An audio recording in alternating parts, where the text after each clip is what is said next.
بسم الله والصلاة والسلام على رسول الله. ربنا سبحانه وتعالى أنعم على المسلمين بشهر رمضان المبارك اللي ربنا فضله عن كل الشهور بنزول القرآن الكريم فيه، وهو الشهر الوحيد المذكور في القرآن. فقال تعالى: شهر رمضان الذي أنزل فيه القرآن هدى للناس وبينات من الهدى والفرقان. صدق الله العظيم.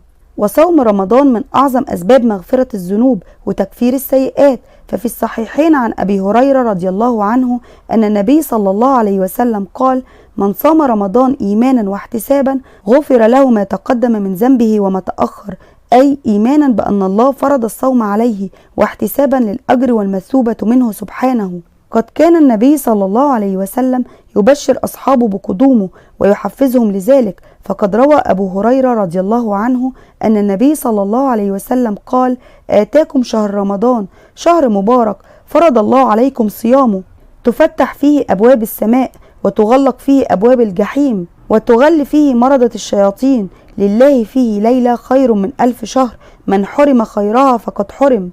وصوم رمضان هو ركن من أركان الإسلام بعد الشهادتين أن لا إله إلا الله وأن محمد رسول الله، وبعد الصلاة والزكاة، ففيه غفران الذنوب وتضاعف الأجر والثواب، ولله عتقاء من النار في كل ليلة، كما أن العمرة في رمضان تعدل حجة مع النبي صلى الله عليه وسلم. فقد روى البخاري ومسلم عن ابن عباس أن النبي صلى الله عليه وسلم قال: عمرة في رمضان تقضي حجة معي. وفي الحديث الشريف: من حج فلم يرفث ولم يفسق عاد كيوم ولدته أمه، رواه البخاري ومسلم. فمعنى الرفث إتيان النساء، والفسوق هو مخالفة الطاعة. ومن فضائل هذا الشهر الكريم أن الصيام يشفع لصاحبه يوم القيامة، فقد روى الإمام أحمد عن عبد الله بن عمرو بن العاص رضي الله عنه أن النبي صلى الله عليه وسلم قال: الصيام والقرآن يشفعان للعبد يوم القيامة.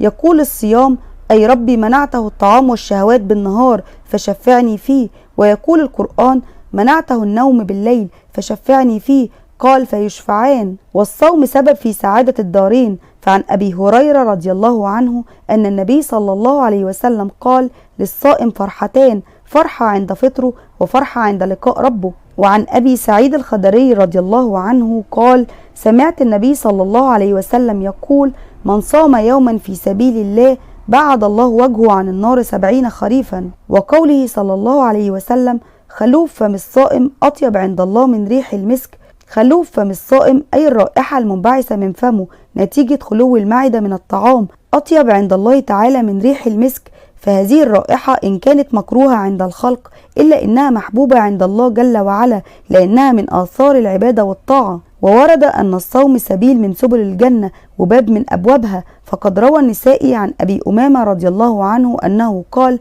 يا رسول الله، مرني بأمر ينفعني الله به.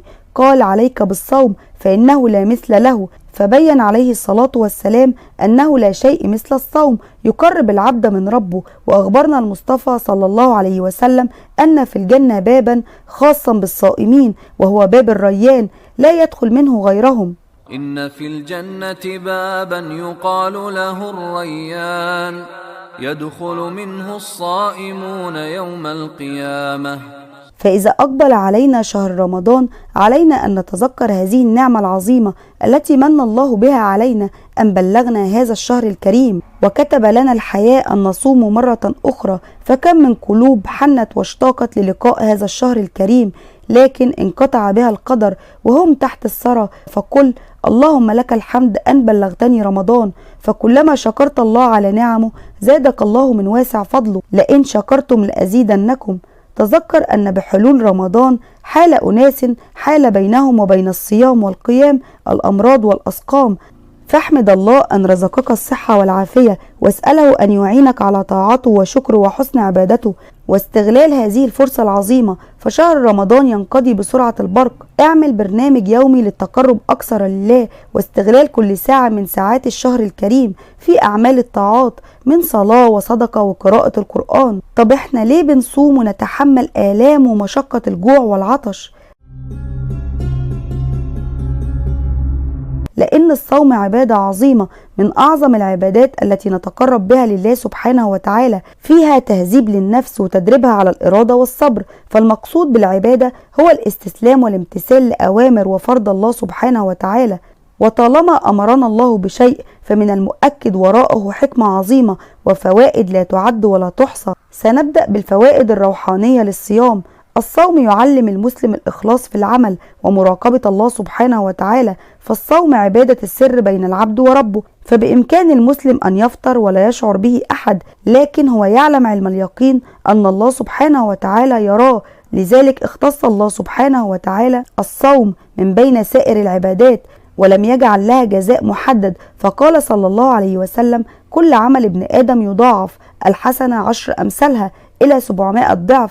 قال الله عز وجل: إلا الصوم فإنه لي وأنا أجزي به، يدعو شهوته وطعامه من أجلي. والحكمة من الصوم هي تحقيق تقوى الله عز وجل، فقال تعالى: يا أيها الذين آمنوا كتب عليكم الصيام كما كتب على الذين من قبلكم لعلكم تتقون. صدق الله العظيم. وإذا لم يكن الصوم طريقا لتحصيل هذه التقوى فيكون فقد الغاية التي شرع لأجلها، فليس المقصود بالصيام مجرد الامتناع عن الطعام والشراب وترك الشهوات والملذات، فقال صلى الله عليه وسلم كما جاء في البخاري: من لم يدعو قول الزور والعمل به فليس لله حاجة في أن يدعو طعامه وشرابه. وقال: رب صائم حظه من صيامه الجوع والعطش. وقال جابر رضي الله عنه: إذا صمت فليصم سمعك وبصرك ولسانك عن الكذب والمأثم، ودع أذى الجار، وليكن عليك وقار وسكينة يوم صومك، ولا تجعل يوم صومك ويوم فطرك سواء. والصوم يربي النفس على الصبر وقوة التحمل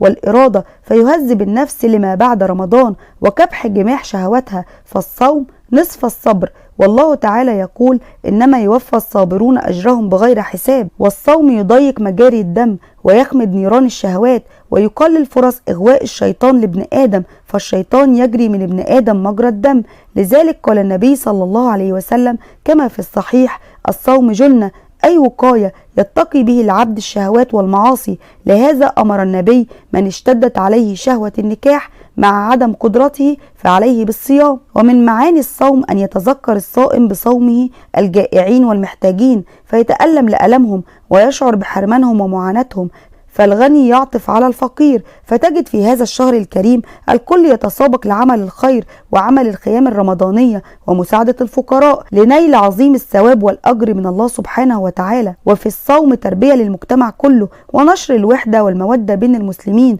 فالصائم يرى كل من حوله من الناس صائمين، الكل يتذوق لذة بالجوع في سبيل الله، يجتمع جميعا في السحور والفطار، والكل يمسك ويفطر بنفس الوقت دون تفريق أو امتياز، لا استثناء لأحد لغناه أو لجاهه أو لمنصبه أو لماله، فأكرمهم عند الله أتقاهم وأفضلهم أزكاهم. فما أجملها صورة توحد المسلمين في ظل عبادة لله سبحانه وتعالى. والصوم يربي العبد على التطلع للآخرة وانتظار الثواب وما عند الله عز وجل والفوز بالجنة، فالمسلم أمامه كل شهوات الدنيا وملذاتها، وهو بكامل إرادته ممتنع عنها لنيل رضا الله سبحانه وتعالى. والصوم يجعل المسلم يعرف ويقدر قيمة النعمة التي لديه، نعمة الطعام والشراب والصحة والزواج وباقي النعم، فيشكر الله عليها كثيرا. والصيام ليس له فوائد روحانية فقط كما ذكرنا، لكن له فوائد صحية كثيرة.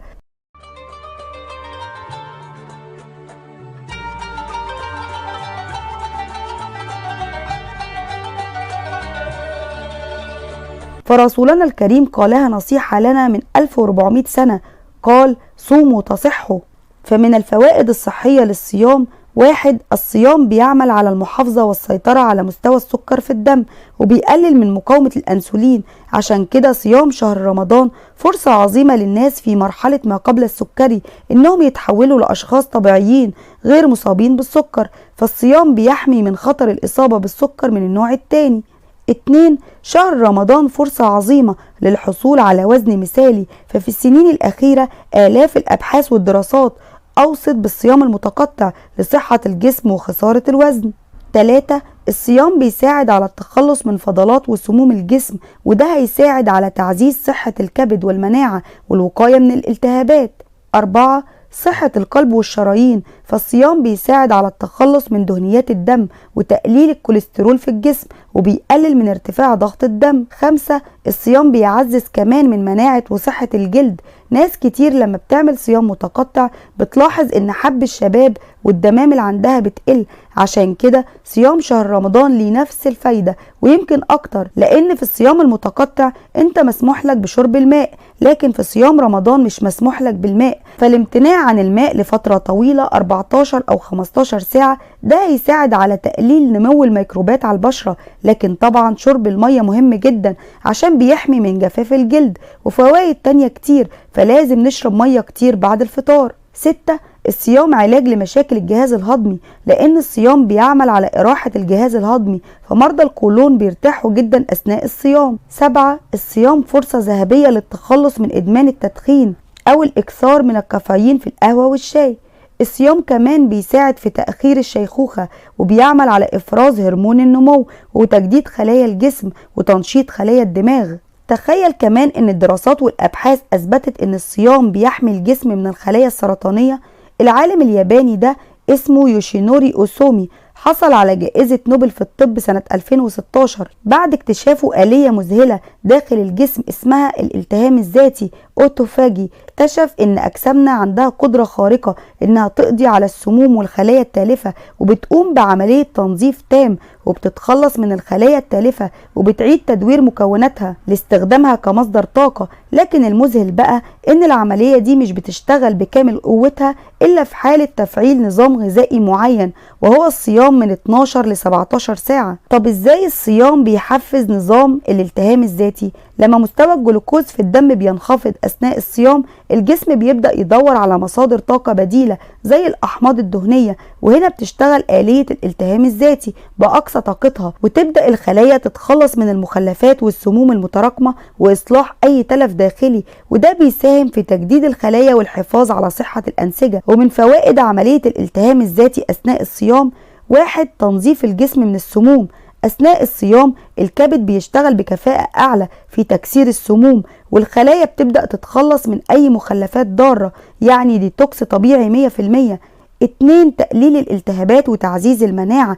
الأبحاث بتأكد إن الصيام بيساعد في تقليل الالتهابات المزمنة اللي بتسبب أمراض زي السكري والقلب والزهايمر، وكمان بيعزز المناعة عن طريق تجديد الخلايا المناعية. 3. مقاومة الفيروسات والعدوى البكتيرية. الالتهام الذاتي بيساعد في محاربة العدوى البكتيرية لأنه بيساعد الخلايا على التخلص من البكتيريا والحد من الالتهابات الناتجة عنها، وكمان بيساهم في تعزيز مناعة الجهاز الهضمي اللي هو خط الدفاع الأول عن الجسم. وفي بعض الدراسات خلال جائحة كوفيد-19 وجد الباحثون أن تحفيز الالتهام الذاتي قد يكون له دور في تقليل توفر البيئة المناسبة لنمو بعض الفيروسات، لكنه مش علاج مباشر. وفي طبيب شهير اسمه رازن مهروف استشاري التخدير وطب العناية المركزة في مستشفى إدنبروك في كامبريدج يقول بخصوص هل الصيام مفيد للصحة؟ يقول نعم، ولكن بشروط. يفيد الصيام صحتنا لأنه بيساعد على أن نركز على نوع الطعام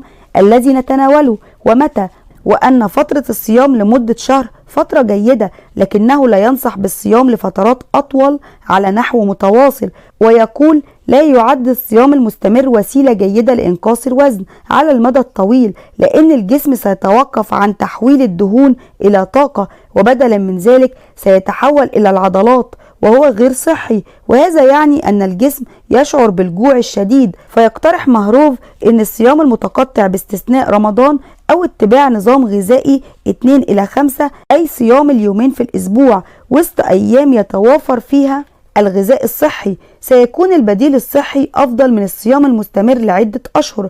وهذا ما كان يفعله النبي محمد صلى الله عليه وسلم، وهو صيام الاثنين والخميس من كل أسبوع. صدقت يا حبيبي يا رسول الله صلى الله عليه وسلم.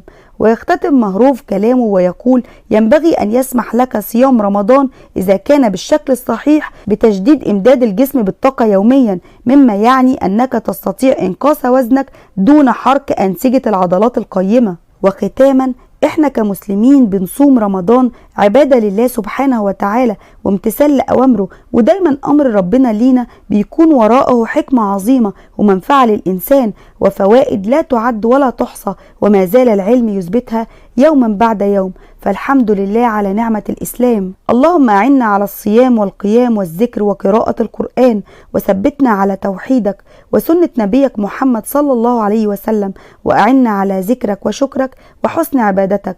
اللهم آمين. وصلى اللهم وسلم وبارك على سيدنا محمد وعلى آله وصحبه وسلم أجمعين. انتظروا الفيديو القادم بإذن الله عن قصة ليلة القدر وفضلها وعلاماتها ونعمل فيها إيه من العبادات.